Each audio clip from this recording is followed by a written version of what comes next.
Gas prices have more than doubled since the start of the most recent presidency, and ongoing conflicts in the world haven't helped in the slightest. And while many people point fingers at Biden or Russia or whoever, we need to stop focusing on who is the cause of the problem and come up with a solution. And I think I found one.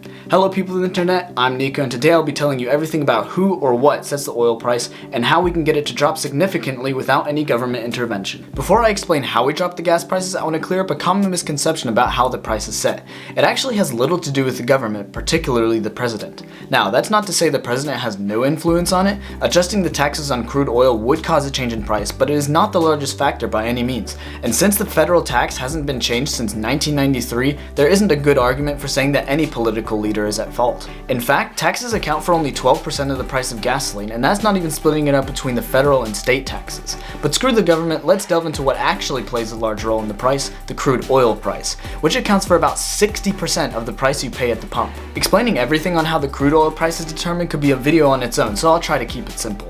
The crudest explanation would be that it is down to supply and demand, as it is with basically any product. If there's high supply and low demand, then there's going to be low oil prices, as we saw when COVID-19 first struck the world.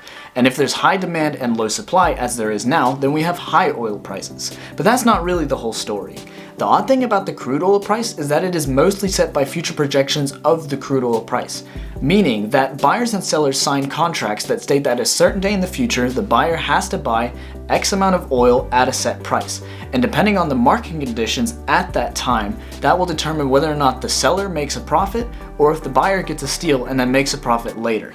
Basically, there's a lot of speculation about how the price will be in the future. And this speculation of prices is a key factor in how we get the gas prices to drop from these record highs. So what about the extreme prices today, and how did we reach this point? Well, there's a few things to consider. First is the war going on between Russia and Ukraine. Large-scale, resource-intensive events such as wars do create a high demand for materials and oil especially. But even this wouldn't have caused such a drastic impact if it weren't for COVID-19. When COVID first struck and everything was shut down, the gas prices dropped drastically at first due to oversupply, limited demand, and the Russia-Saudi Arabia oil price war.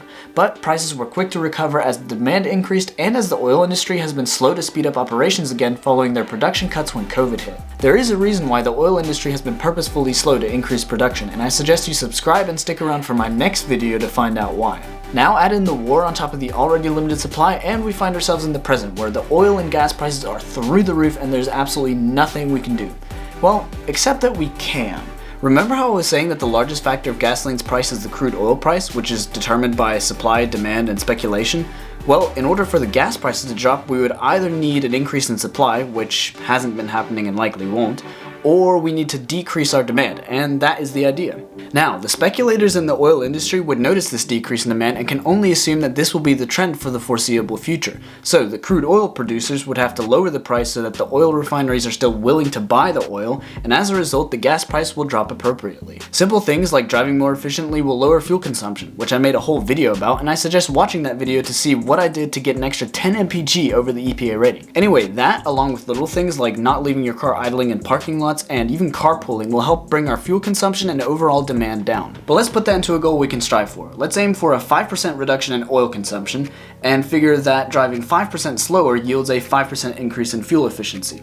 So if you normally drive 80 miles per hour on the interstate highway, you only have to drop down to 76 miles per hour to get a 5% increase in fuel efficiency. It's worth noting that this won't benefit you in city driving, as cars are inefficient at low speeds, but at highway speeds, driving 4 miles an hour slower can save you big money, and it means that less people have to buy oil from people like Putin. So unless you like to support communist dictators, then I suggest you drive a little bit slower, save yourself some money, bring the oil price crashing down, and not fund one of Earth's biggest villains. If you found this video helpful, leave a like so that YouTube knows to share it with more people. Comment below how expensive gasoline is where you live and share the pain that your wallet is feeling. Until next time, people of the internet, peace out.